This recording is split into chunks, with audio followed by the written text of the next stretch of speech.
Kamusta, wonderful bookworms all over YouTube? My name is Gerald. Welcome to another video! And welcome to another episode of Bookmas! Yeah! Bookmas! Bookmas! With Gerald the Bookworm Bookmas! Napakarami kong naging haul videos for this year of 2023. So panahon na para mag-unhaul naman ako. Para mag-let go ng mga libro na alam ko na hindi ko naman nababasahin. At ibahagi iyon sa inyong mga nanonood dito sa YouTube. So yes, this is going to be an unhaul video. And lahat ng mga ma-unhaul ko dito ay ipapag-giveaway ko para sa inyo. So, let's go ahead and start to know kung ano ba itong mga libro na to because I have a good pile over here. Simulan natin dito sa The Bane Chronicles by Cassandra Clare, Sarah Reese Brennan, and Maureen Johnson. Napakatagal na nito sa bookshelf ko. I only have the Infernal Devices trilogy and I feel like yun lang yung gusto kong basahin because naumpisahan ko na yung book 1 and I really love it. So, hindi ko alam kung mababasa ko siya. I am keeping this for a very long time. So, panahon na siguro para ipag-giveaway ito sa inyo. Yeah. Next books, ito namang The Forest Queen by Betsy Cornwell at The Silence of Bones by June Her. Itong dalawa na to, pinagsama ko na because ito, price na to mga mi sa giveaway ko sa Bookstagram. Itong dalawa na to, nabasa ko na. The Forest Queen, a retelling of, sino nga? Lagi ko na nakakalimutan to. Robin Hood. Si Robin Hood yung nagnanakaw tapos binibigay niya sa mga mahihirap yung mga ninakaw niya. Pero gender bend, babae po ang bida dito. Ano ho? It's not that giving for me. I feel like mas may enjoy to ng ibang readers. And then, The Silence of Bones by June Her. Hindi ko rin to masyadong nabitan, but this is a Korean, Joseon era kind of mystery thriller. So, yes. Congrats sa mananalo nito sa Bookstagram. Opo. Then, we have Before I Fall by Lauren Oliver. Ito, sealed pa to, mga mimasor. Nabili ko to ng sealed. Hindi ko nabuksan, hindi ko nabasa. Dahil bago ko pa to bilhin, to ay nabasa ko na sa ebook. So, I already know the story. Nagustuhan ko tong story na to. Pero kahit na sealed siya, medyo may tanning na yung pages niya. Another one is itong Finding Audrey by Sophie Kinsella. Ito, nabasa ko na rin. Okay lang din siya. Very interesting. Meron siyang magandang family dynamics. Bundle din ito na ipapag-giveaway ko naman. Pero sa book talk naman. There you go. Next one, I Know What You Did Last Summer by Lois Duncan. Ito, hindi ko to nagustuhan, Mimasor. Pero kung mahilig ka sa mystery thriller na written way back, sabi sa mga napanood ko, sa mga nabasa kong reviews, mas maganda nga daw yung movie version itong I Know What You Did Last Summer kumpara sa libro. And that's the first time for me na makakita na mas okay yung movie sa source material. Other people might love it. So, unhaul. Next naman, this is an advanced reader's copy, Find Me, Remember Me by Romilly Bernard. Ito nakakaloka mga bibi because this is an advanced reader's copy. Pero nung college ako, nakita ko, merong isang account na nagbebenta ng advanced reader's copy sa very murang halaga. Like, nabili ko lang yata to before ng 120 pesos each. Pero sabi nila, hindi daw yun pwede kasi nga daw, advanced reader's copy siya, dapat di siya binibenta. This is a trilogy. I don't have the third book. Meron siyang tab. So, ibig sabihin, I started reading it way back pero hindi ko na natapos. This is a mystery thriller yata. Binili ko to because I love the cover. Kung makikita nyo, may mga words. Pero wala na akong intention na basahin pa to. Ang tagal ko na rin kasama to. Imagine, since college. Nung sinabi ko yun, parang nagkaroon siya ng sentimental value,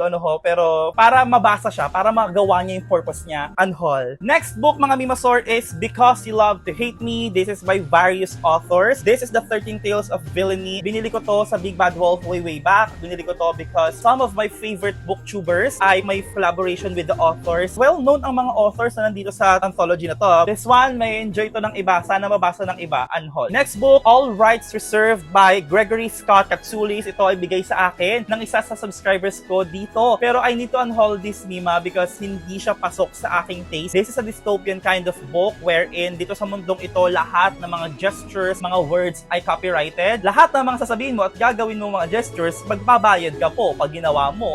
And then our main character up in here will start a rebellion by not talking or not doing anything. I DNF this book, but to those young adults who love dystopian, you might love this. And then we have The Waning Age by S.E. Grove. Ito kaya ko ito ina-unhaul because 2 piraso po ang copy ko nitong libro na to. Nabili ko to sa book outlet, mga mimasor, hardback. The world is filled with adults devoid of emotion.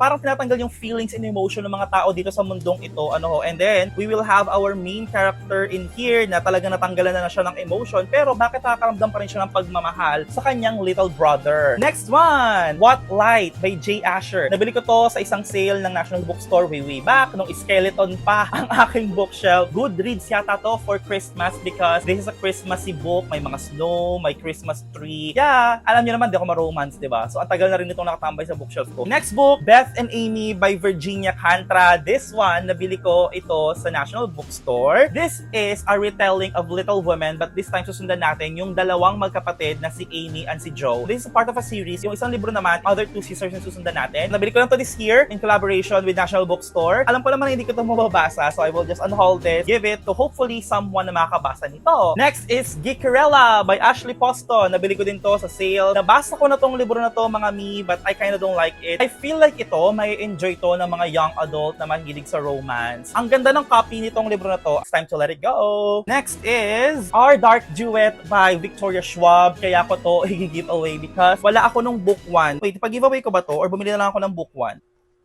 I feel like bibili na lang ako ng book 1. Hindi ko siya i-unhaul. You are saved for tonight's elimination. Okay, we are down to our last 5 books for this unhaul, mga mimas, or let's continue. Arte! Royce Rolls by Margaret Stoll. Hardback. Ito ay nabili ko sa sale ng National Bookstore. Binasa ko siya, hindi ko siya maka-vibe. Una pa lang. So sabi ko, hindi ko na siya babasahin. Meron tong pagka-Kardashian family kind of vibes. Unhaul, mga mi. It's not for me. So maybe it's for you. Next one is My True Love Gave to Me 12 Holiday Stories by various authors as well na mga sikat there. This is an anthology comprises of 12 Christmas love stories. And again, I don't have the energy for romance of the moment, maybe because hindi pa ako nakakita ng matinong jowa na talagang alam mo masasabi ko na I love being in a relationship. You know what I mean? So hindi ako makarelate sa mga love kimpampara na ganyan. Ang tagal na rin nito sa bookshelf ko, mga mimasor, nakatambay, pinipilit basahin, hindi natatapos. So I will just give it away. Next naman is In 5 Years by Rebecca Surley. This is given to me by Rap from the Royal Polar Bear Reads. Nabasa ko na to, pero hindi ko siya nagustuhan because the synopsis is very interesting. It's just that hindi siya masyadong na-focus dito sa story. We're going to follow our main character up in here. Nakatatanggap lang niya sa dream job niya, kaya engaged lang niya, pero kinagabihan ng pagkatulog niya, na naginip siya na siya ay nasa ibang bahay at katabi ang ibang lalaki, opo, na parang totoo yung panaginip niya. After 5 years, makikita niya yung lalaki na yun sa totoong buhay. Akala ko yun yung magiging focus ng story, but I was wrong. This is focused on friendship. I was left disappointed because of that. Pero, unhaul. Next one, Cross Her Heart by Sarah Pinborough. This one, nabasa ko na to because I love Behind Her Eyes by Sarah Pinborough. Na mind blown ako ng sobra-sobra sa Behind Her Eyes. Nagulat lang ako na ang author pala na kayang magsulat ng Behind Her Eyes can also write garbage like this. Grabe ang lala ng review. Hindi ko talaga ito nagustuhan. I feel like I've wasted my time. Nagpuyat pa ako para basahin to, but I was left disappointed so much. Ito, hindi ko to ipapag-giveaway because may nanghingi na sa akin ito, so ibibigay ko ito sa kanya. Opo. And the next book for this giveaway, mga mi, is Swallow Me Whole by Nate Powell. To, bigay to sa akin ni Trish. Mom, thank you so much for this. Wait, hindi ko ito ipapag-giveaway. Hindi ko pa ito nababasa eh. Bakla ka, nasama lang pala to sa file pero hindi ko pa ito nababasa. Hindi ko ito ipapag-giveaway. Si Bakla parang nasiraan ng ulo. Kimi lang, B. Hindi ko ito ipapag-giveaway. Bakla ka. Okay mga B, 19 books ang aking in-unhaul for this video. 5 of those ay hindi kasama for this giveaway dito sa YouTube. 14 ang ipapag-giveaway natin. Opo. So for this giveaway, 5 sa inyo ang mananalo. Opo. 4 of you will receive 3 books each. Tapos yung isa, 2 ang matatanggap. At yung 2 na yon is yung ito because they are both part of the series. Hindi kayo makakapamili ng libro na mapupunta sa inyo. Ako po ang mamimili ng bundle ninyo. Okay, para surprise. So paano ba kayo makakasali for this giveaway? What you just need to do is to subscribe dito sa YouTube channel ko.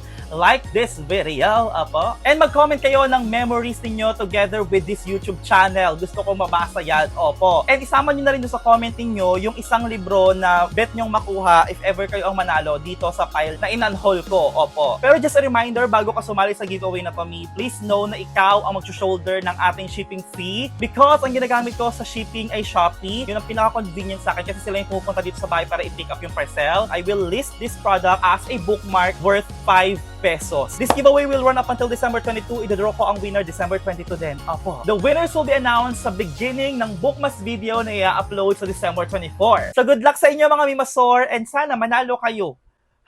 But that is it for today's video, mga B. Thank you so much for watching. If you enjoy, please give this a thumbs up and don't forget to subscribe for more bookish content like this. And always remember to open that book and discover what magic is. See you again next time. Be safe, be kind, be merry this Christmas 2023. See you sa another episode of Bookmas. Yeah. Okay, let's try. Oh my God. Oh my God. Kaya pala amoy heaven kasi amoy Santa.